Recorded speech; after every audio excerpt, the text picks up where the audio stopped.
आज हम जानेंगे कि स्वर्ग का राज्य क्या है।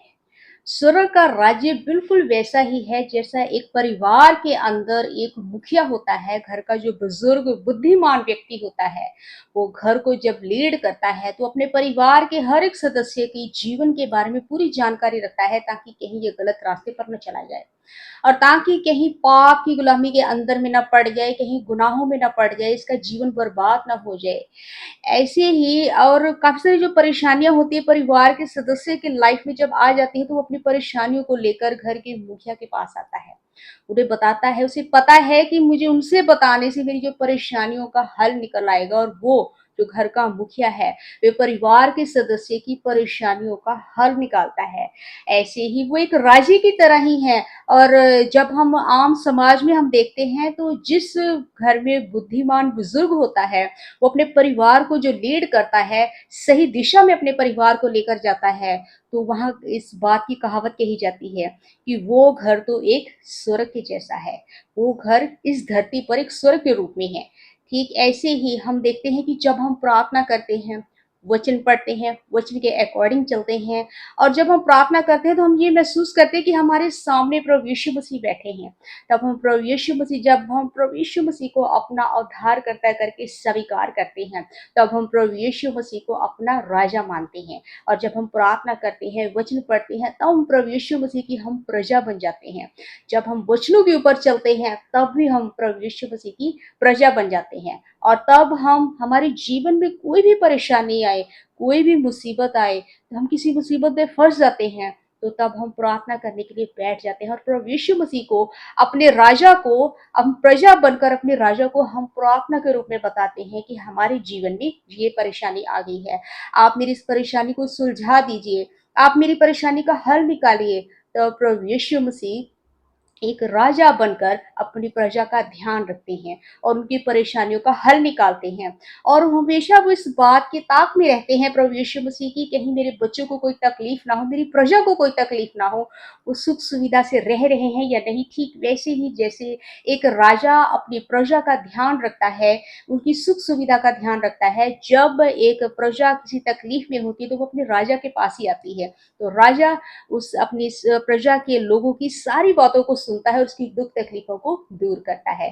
ठीक वैसे ही जैसे राजा हम देखते हैं कि राजा अपने दुश्मनों से अपनी प्रजा की रक्षा करता है। ठीक ऐसे ही प्रभु यीशु मसीह भी अपने दुश्मन, हमारे दुश्मन यानी कि शैतान से हमारी रक्षा करते हैं। वो इस बात का पूरा ध्यान रखते हैं कि कहीं शैतान मेरे जो बच्चे हैं, मेरी जो प्रजा है, इनको परेशान तो नहीं कर रहे, ताकि वो फिर अपने जो स्वर्गदूतों को भेजते हैं हमारी रक्षा के लिए और शैतान से हमारी रक्षा करते हैं, ताकि मेरी जो प्रजा है, वो हमेशा सुख सुविधा से रहे, इन्हें कोई भी परेशानी ना हो। ये होता है स्वर्ग का राज्य। जब हम प्रार्थना करते हैं, हर विश्वासी जो है, वो प्रभु यीशु मसीह की प्रजा है। प्रभु यीशु मसीह हर विश्वासी का राजा है और राजा जब आता है तो प्रजा उठकर बैठती है, उनका धन्यवाद करती है, उनको स्वागत करती है। स्वागत हम कैसे करते हैं? प्रार्थना करके, उनकी बातों को मानकर, उनकी शिक्षा के ऊपर चलकर। ये होता है स्वर्ग का राज्य। अब मैं आपको वचन के अंदर बताऊंगी कि प्रभु यीशु मसीह कहते हैं कि पापों से मन फिराओ और स्वर्ग का राज्य निकट आया है। अब मैं आपको बताऊंगी कि ये स्वर्ग का राज्य कौन सा है जो नजदीक आ रहा है और जिसका प्रचार प्रभु यीशु मसीह करते हैं। वचन के अंदर देखते हैं मत्ती की किताब, उसका 4 अध्याय, उसकी 17 आयत में इस तरह लिखा है, उस समय से यीशु ने प्रचार करना और ये कहना आरंभ किया, मन फिराओ क्योंकि स्वर्ग का राज्य निकट आया है। आमीन। परमेश्वर का वचन पढ़े और सुने जाने पर आशीष हो। आमीन। ये प्रभु यीशु मसीह स्वर्ग का राज्य निकट आया है, ये अपनी सेकंड कमिंग के बारे में प्रचार कर रहे हैं। उनकी अपनी जो दूसरी आमद उनकी होने वाली है, प्रभु यीशु मसीह ये उस बात का प्रचार कर रहे हैं कि स्वर्ग का राज्य निकट आने वाला है। यानी कि जब प्रभु यीशु मसीह की सेकंड कमिंग होगी, वो बादलों में से धरती पर आएंगे, तब स्वर्ग का राज्य जो है वो धरती पर आएगा। रेवल्यूशन की किताब के अंदर भी हम अंत में पढ़ते हैं कि वहां लिखा है कि प्रभु यीशु मसीह जगत के अंत में न्याय करने के लिए आएंगे और जो स्वर्ग का राज्य है वो धरती पर आएगा। स्वर्ग का राज्य धरती पर आएगा, यानी कि स्वर्ग का राज्य, जैसे मैंने आपको बताया कि हमारा राजा यानी कि हर विश्वासी का जो राजा है, वो प्रभु यीशु मसीह है और हर विश्वासी प्रजा है प्रभु यीशु मसीह की। ऐसे ही जब प्रभु यीशु मसीह धरती पर आएंगे, बादलों से धरती पर आएंगे, उनकी सेकंड कमिंग होगी, तो हम जो हर विश्वासी है वो प्रभु यीशु मसीह की इस ताक में रहेगा कि प्रभु यीशु मसीह बादलों में आ रहे हैं और उनकी इंतजार इस बात का कर रहे हैं कि प्रभु यीशु मसीह की सेकंड कमिंग का हम इंतजार करते हैं और वो जो स्वर्ग का राज्य है वो धरती पर आएगा। स्वर्ग का राज्य धरती पर आना यानी कि प्रभु यीशु मसीह का बादलों से धरती पर आना और उसके बाद प्रभु यीशु मसीह हमारे साथ यानी कि हर विश्वासी के साथ हमेशा हमेशा धरती पर हमारे साथ रहेंगे। हम उनके साथ रहेंगे, प्रभु यीशु मसीह हमारे साथ रहेंगे। स्वर्ग के राज्य में प्रवेश कैसे कर सकते हैं, ये जो सेकंड कमिंग है, प्रभु यीशु मसीह के साथ हम कैसे फिजिकली रह सकते हैं, उनके साथ रहने के लिए हमें वचन को पढ़ना बहुत जरूरी है। जब हम प्रार्थना करते हैं तो अकेले वचन ही नहीं पढ़ना है, बल्कि वचन के अकॉर्डिंग भी चलना है। जो प्रभु यीशु मसीह ने हमें शिक्षा दी है, उस शिक्षा के ऊपर चलना है, उनके वचनों के ऊपर चलना है।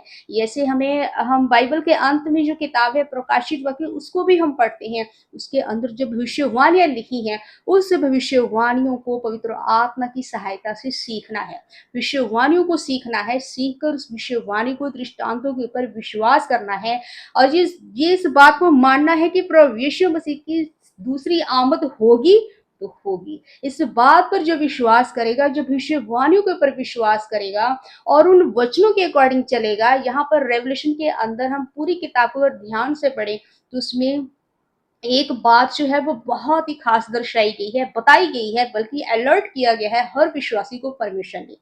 ऐसे अलर्ट किया है कि गलत टीचिंग से हमें बचना है, हमें झूठी भविष्यवाणियों से बचना है और जो सच है इस बाइबल के अंदर, इस किताब के अंदर, उस सच्चाई के ऊपर विश्वास करना है कि प्रभु यीशु मसीह का सच्चा वचन क्या है, उनकी सच्ची शिक्षा क्या है, उनकी शिक्षा के ऊपर चलना और शिक्षा के ऊपर विश्वास करना है और वचन से भरमाए नहीं जाना है। बल्कि जो वचन लिखा है उस वचन को सीखने के लिए आप प्रार्थना कीजिए कि हे प्रभु यीशु, आप मुझे रेवलेशन का वचन सिखाएं। सिखाने के लिए आप अपना पवित्र आत्मा मेरी मदद के लिए भेजिए। तब आपको पवित्र आत्मा आपकी सहायता के लिए प्रभु यीशु मसीह देते हैं और पवित्र आत्मा की मदद से ही आप इन वचनों को ध्यान से सीख पाते हो, समझ पाते हो कि वचन के अंदर क्या लिखा है, इन दृष्टांतों के बीच में क्या लिखा है, ये क्या बातें हैं जो हम नहीं जानते।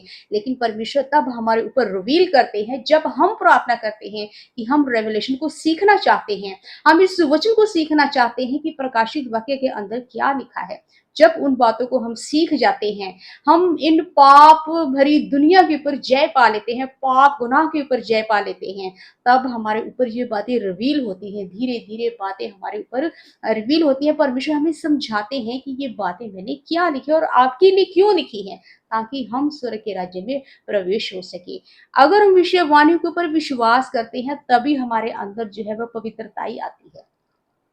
परमेश्वर बहुत ही पवित्र है और पवित्रताई जब हमारे अंदर आती है तभी हमारा परमेश्वर के साथ जो है वो मेल होता है।